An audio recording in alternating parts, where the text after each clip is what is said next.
Tila, good morning again to you. I believe you're with us at the moment as well. You were in Avbob earlier this morning, the funeral home. Where are we with you at the moment? I'm sure that cortege is going to get underway shortly, if not already. Hello, Aviwe.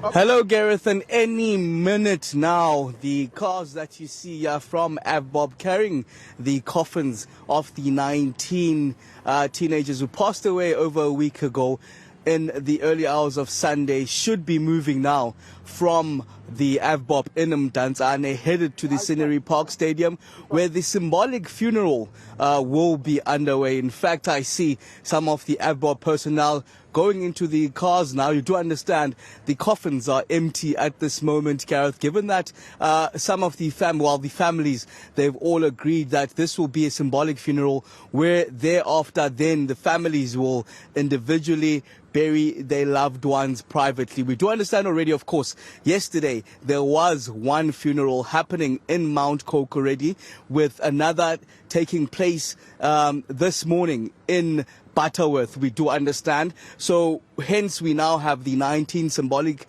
the funeral of the 19 teenagers, where then after this symbolic funeral, we're also expecting 2 more of the teenagers to be buried privately by the families today. We're also expecting a number of funerals heading to Sunday, we understand, in the coming days, and 13 of the teenagers being buried on Saturday, 10 of them buried at Scenery Park. One of the biggest, saddest part of all of this is that these families still are none the wiser, Gareth, to what exactly led to the deaths of their teenagers. But today, they'll be burying the teenagers nonetheless, where we're expecting President Cyril Ramaphosa to be delivering that eulogy, as you see the Avbob personnel making their way inside some of these cars. They're youngsters, Gareth. You know that Inamandla Weku was only born in 2006, whereas Azipo Zilindile, also born in 2006. Some of those that will be laid to rest today, Gareth. The youngest, we do understand, born in 2008, and the oldest born in 2001, Gareth. So those families still seeking answers to exactly what led to the deaths of their teenagers. The minister promising that soon enough that will be happening. But we do understand also there were promises just 2 days ago as they met with the portfolio committee on women, children and youth, as well as the Buffalo City Municipality. The Deputy Mayor there, Princess Faku, was also part of that meeting, where they were told by one of the top investigators of the South African Police Service that they'll be visiting them individually. We also got a word, in fact, with the Premier, Oscar Mabuyane, just yesterday, who said that while they have inklings of information, they need conclusive information to be able to come forth then with this information to the families. Hence, they're waiting for the official word from the South African Police Service. Minister Pegitela is part of the program today, so we're hoping that at least the families will be told what led to the deaths. But what we do understand from information that we've been sourcing on the ground, speaking to some of the experts here, they suggest that it is chemical poisoning, Gareth, that led to these deaths. But now further investigations and forensic tests are being done in, for example, the toxicology lab in Cape Town, where they're trying to determine the exact toxin that led to the deaths, given that the pathology has already established that it's chemical poisoning. Also in Pretoria, they're doing further assessments of the alcoholic beverages, samples of the food, samples of some of the hubbly pipes, and the contents that were there on the day, on the fateful Sunday morning when these children lost their lives. Those being having a look at to try and determine the exact chemical poison that took their lives. Now the procession is about to move at this very moment, and I just want you to take a listen to this next clip that we got just yesterday. Just take a listen to this, Gareth.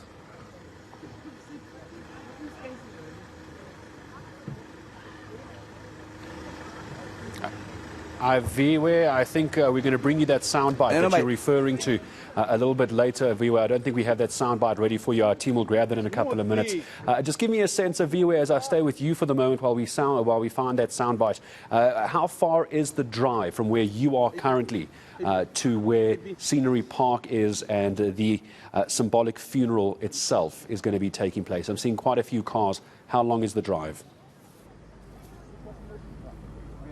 I was speaking to the traffic officers on the ground here. They suggested some 10 to 15 minutes, not too far away. Remember, we are in Mdantsane, which in itself is part of Scenery Park. Well, Mdantsane is a broader township where Scenery Park, in fact, is situated inside. Hence, the majority of the funerals themselves will be happening in Mdantsane. So it is about a 10 or so minute drive. As you see, the cortege here now starting to move from the AVBOB in Mdantsane, making its way then to the stadium in Scenery Park. The families, Gareth, are not here, as the program indicated that they'll be doing their family rituals. But remember, this is just a symbolic funeral in remembering these 21 teenagers, but the 19 coffins will be here today, given that already 2 of the teenagers have been laid to rest. 1 yesterday and 1 laid to rest. Pule, I'm going to ask you just to hold on for just a moment very quickly. Viwe, I'm going to ask you to hold on for a second as we watch the cortege make its way. Viwe Mtila on our vehicle for us. We're going to go back to him in a moment, follow those vehicles. Pule Letswiti Jones, let's bring you back in as we watch some of the youth in the Eastern Cape watch the cortege go by, fallen teenagers. We are on our way to you. You have the police minister with you, I understand. Pule, let's come over to you. Definitely, Gareth. I'm joined by the police minister now, Bheki, just to give us or share sentiments rather around this issue. Bheki, thank you very much for joining us this morning. Now, one issue that has been growing to become a concern here is that community members are saying most of these taverns are operating without licenses. They've seen them, and we saw the oversight visit that was taking place here, I think, on Monday by some of the members of parliament. Is this something that you're looking into? Is this something you're wary about that has come to your attention as well? Well, there is a problem when it comes to the compliance around the usage of alcohol, not necessarily here in Eastern Cape alone.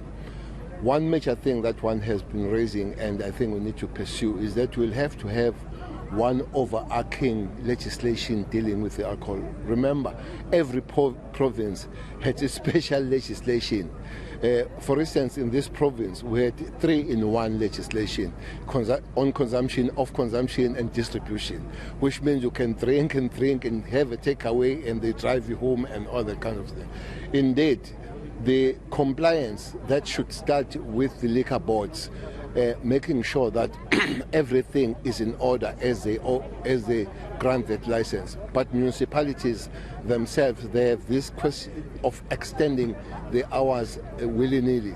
But the police themselves will have to move around and check if it's compliant, especially you don't need a license to see that this is a 13-year-old, and immediately that is non-compliant to shut the thing down. So all of us, just across the board, government, society, community, families, police, and everybody will have to do better to pick up the pieces after this and make sure that we work together, we work together to limit and, if possible, stop this happening again. COVID-19 regulations have been relaxed, and it means more gatherings. Are we seeing this now, this issue spiraling out of control, with more people now coming in, especially what we witnessed with this tragic incident that has just taken place, where there was a lot of people at this event as well? Well, the laws are there. That COVID-19 is gone. It did not come as a new law. People had to comply because of the health situations, but the laws are there still. All of us, as we say, that those that grant permission, the licenses and all, I've been on that structure. I wonder how the structure was allowed to exist.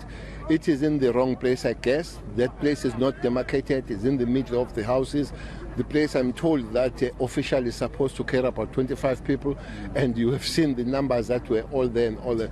So it is exactly what I'm saying, that the compliance will have to be worked on all levels. I don't want to speak on behalf and defend the police, but when the police go to these places and they are showed the license that has been granted, it's very difficult for them to act on that particular thing. But at the same time, the police, when they go and see that you don't have to get an ID for a 13-year-old. You just say that this is 13-year-old and shut down. So we are calling on South Africans that laws are here, COVID or no COVID, we still to comply, and we still to have to behave and work together so that we stop such tragedies happening. Minister, is there a push for the legal drinking age to actually be pushed up as well? Is there conversations around that matter for it to be now 25 or 21 years old? For information, there is a bill that has been on the pipeline for 10 years now. Yeah. After this, I spoke to my counterpart, Minister Patel of DTI, that will have to really make sure, firstly, have the overarching kind of the law, that wherever you are in South Africa, you behave the same, rather than that we have a alcohol federal South Africa and all that. So that law will have to come. In that law, things like 20, 21 years, it is put on this, is debated, is argued. I don't know if it will help too much, but if you ask me personally, I would have loved that the age is put at least at 30. I would have loved that one. But we're a democratic country, people will speak and all. But what we need to do now, you can't be 17, you don't even have to peep in the bottle store. Those laws that are there need to be really enforced by all of us as we work on other laws. What exists now need to be really worked on. Just a quick one before you go. Maybe if you just give us like a detail as to this investigation as well. Is it at an advanced stage? Do we know if any arrests are imminent at any moment from now? Well, on question of investigation that is continuing, what I know now is that the prosecution and the police are working together, is prosecuted a directed investigation because they think they want to make it tight even before they collect anybody. In terms of what happened to kids, I saw the program today. It looks like the medical experts will get the opportunity to explain to the community what happened. Thank you very much for joining us. That's the Police Minister joining us this morning, speaking around that matter of the legal drinking age conversation that has been going on for about 10 years. But what we heard from the Deputy Minister of State Security, Zizi Kodwa, saying that there's been conversations around that and various stakeholders have been roped in to see what they can do, or rather see if there's a way forward regarding that plan. They're also speaking about the investigation still undergoing, and that we will be hearing from the program here in the morning from medical experts regarding what had transpired at the tragic event that took place. Gareth, maybe I'm just going to ask my colleague Mohammed to show you what is happening. I just see a motorcade that has just entered the area right now on my left-hand side.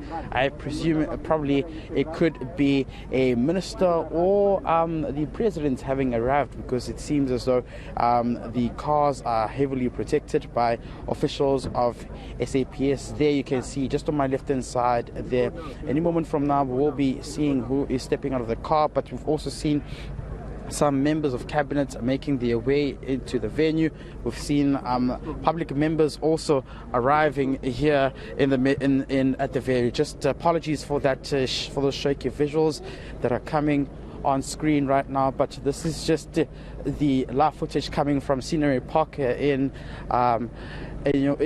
Eastern Cape, where the funeral is expected to take place, rather the symbolic funeral services that's expected to take place any moment from now. So these are the live visuals coming place, Gareth, of some of the members who are coming here to mourn and ensure that they honor the program at hand.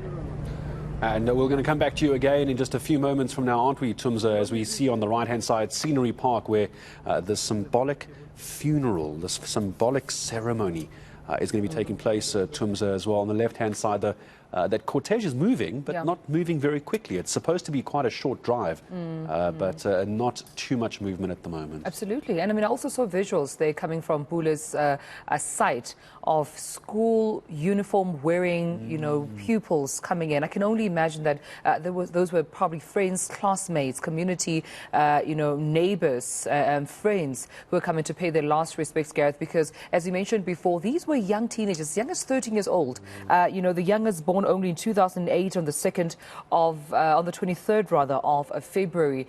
So I can imagine now with school closed, I just wonder at home if those who are not impacted by blackouts, if families would turn on their TV screens right now to eNCA and just see what exactly their peers are going through right now in Scenery Park. But also, Avi Mtila, from just where you are, colleague, we can definitely see that cortege still looks like it's either standing still or moving quite slowly. Of course, those empty coffins for the symbolic funeral meant to take place this morning. Avi? Moving slowly, Tumelo, and what's really interesting is what we're seeing on the sides as this cortege makes its way to the stadium now. I just saw some 2 or so minutes ago a lady in tears praying for the lives of these children to be accepted in heaven, praying for their families. Just some scenes, and earlier on we saw school children making some sort of line as the cortege was moving from AvBob, headed now, of course, to Scenery Park. It's a line, a 19-strong vehicle line of these coffins. Remember, it's a symbolic funeral now, and you can see the community members how heartfelt and how heart-shattered they are as they see this cortege make its way. The youngest you mentioned, Tembinkosi Silwane, only born in February 2008. I remember even speaking to the mother of Aluncedo Monelo, who was born in 2005, 28th of February, how heart-shattered she was, seeking those answers. They come from, impoverished backgrounds. We were speaking to her inside of her humble abode, a shack in...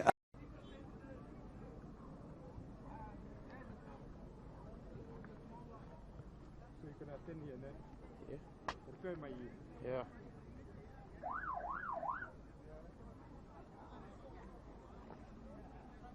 No, but I'm here.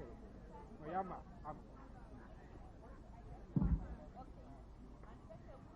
Camera. okay, they want us to go back.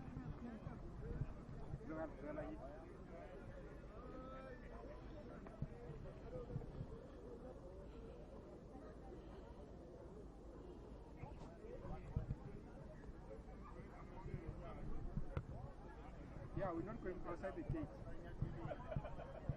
Oyama, we're not going outside the gate.